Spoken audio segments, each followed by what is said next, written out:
Uh, what's up, guys? Today I'm gonna be changing the brake pads in my 2012 Toyota Matrix. Now I'm not changing the rotors because it's winter time. Well, it doesn't look like it outside, but it's winter time, so I just need brake pads for right now. Because in the summer I'm gonna change the rotors and the pads and other maintenance stuff. But for now, I'm gonna try and see if you guys can hear the sound that it makes. That's pretty much your brake indicator telling you you have to get some new brake pads soon. I'm gonna be quiet for a sec.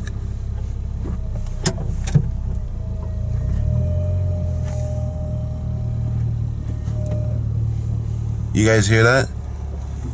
Let me see if I can make you guys hear it again.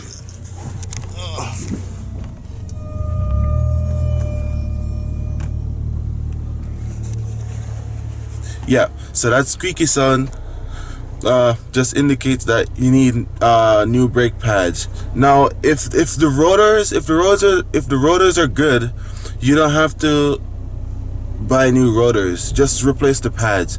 But that's exactly what I'm doing because I'm not done to change the rotors and pads right now because it's cold outside. But that should last me until summer. So I'm gonna head to the auto parts store and I'll get back to you guys. Alright guys, so I got this brake pad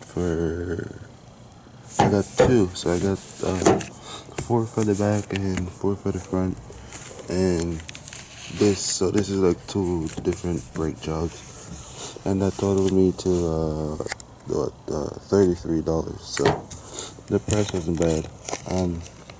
So yeah, I'm about to take the wheel off and then I'll get everything situated.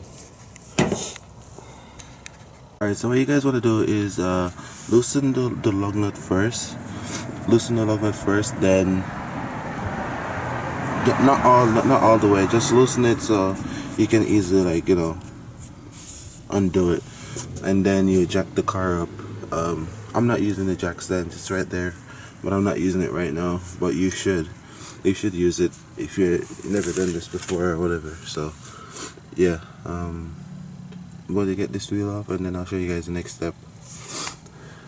Now, so after you get the wheel off, you wanna get these 2 bolts. They're 13 mil. This one right here, and there's another one at the bottom. Here I can find it. It's right here. That one right here. So you need this one off and this one up here off. If you're taking just changing the brake pads. If you're changing the rotor, see, my rotor is in pretty good condition. It's not bad. So for the rotor, you want to change this nut here. You want to take this nut off, and there's the same one at the bottom. And if you can see it, yeah, this one right here. So yeah, that's that, and I'll keep you guys posted again. Alright guys, so when you take them out, they should look like this. Normally they should have like some anti-seize on them or whatever, but yeah, they should look like this. I'm taking the other one out. And boom, voila. This should be, wait.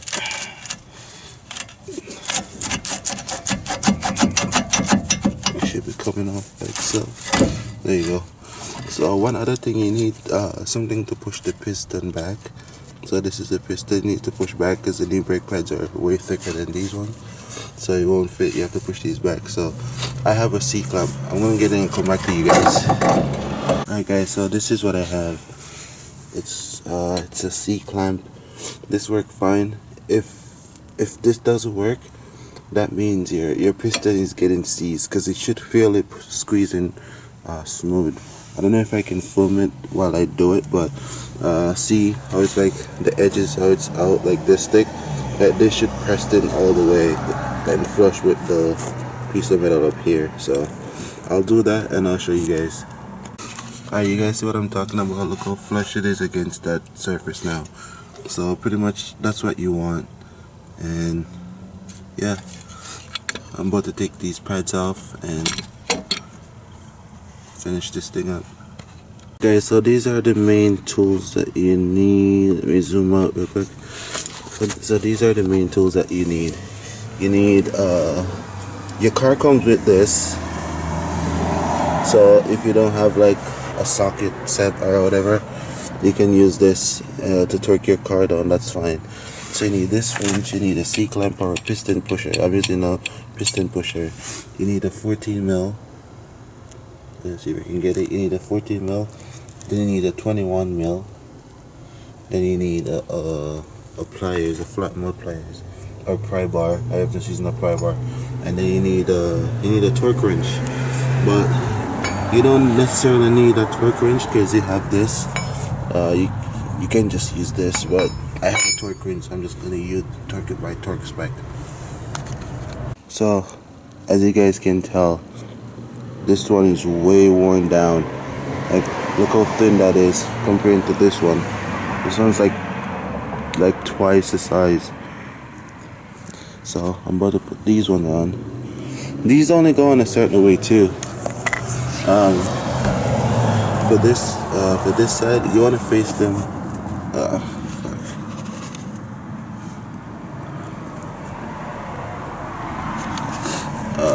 Yeah. For these, you want to face them like so. Like you want them to follow. Like you want them to follow the rotor. And these ones, see, they set like this because you want them to follow. You don't want them to set like this. You know what I mean? They have to set like this. Alright, after you slide these two on, you just wanna know you have to put the piston and the caliper back on. So you just slide it like so.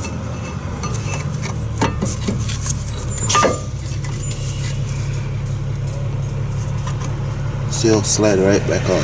You probably have to give it some tap, give it a love tap, you know, and you'll get it on. Alright guys, I can't film when I do this, so I'll slide it on and then I'll show you guys.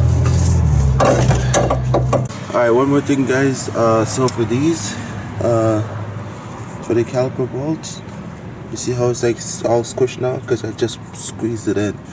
It has to be squeezed in, because if you don't squeeze it in, this thing here, this won't go on. See, it has to be the perfect width, and with this sticking out, it won't do that. So see, this is the same thing I'm doing to this one down here.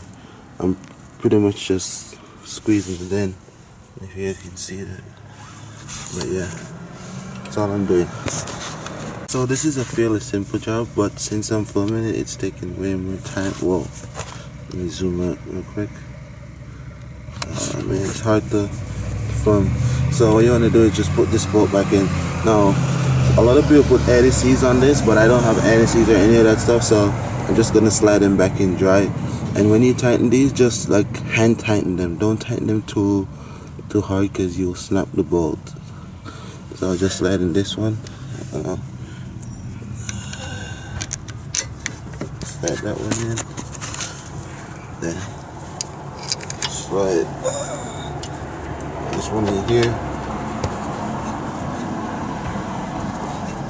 See, they have to perfectly lined up. So sometimes you might have to move this around. But yeah, it's getting there. I'll tighten these up, and then pretty much this is what you do for all of the rest. Pretty much this is what you do for the rest. I don't know if I'm gonna film the rear ones, because it's the same process, because it's really cold out guys. So thank you guys for watching. Alright guys, so this is the back one. It's the same process, but it's a little bit different. So you're gonna want to take this bolt. You want to take this bolt and this nut off here. If you can see it, I already took them out. But I don't know what size this is, but I just use like a wrench. I just use one of these. Now I gotta record all that over. So this is the back guys. I don't know, like there's a bolt here that I remove, and one down here that I removed. But you need this bolt right here. It has I don't know what size it is, but I use this wrench. And you can pick that up. I use this wrench to hold it. I hold it here as I turn it, because every time I turn this side keeps turning. I don't know if I can show you the play. See the play? So you have to hold one side with the wrench, and then you use the 14 mil to break this one loose. The bottom one is fairly easy, so yeah. Alright guys, you see it? Look at the comparison test. Look at, these are the new brake pads and these are the old ones. Like look how thin these are. Like look how thin those are worn out. So these ones are even thicker. But one other thing you have to look out for is these pins. You have to look out for these pins. They go right here. I forgot. These pins, they go in like so. So don't. Yeah, they go in like this. Like these pins.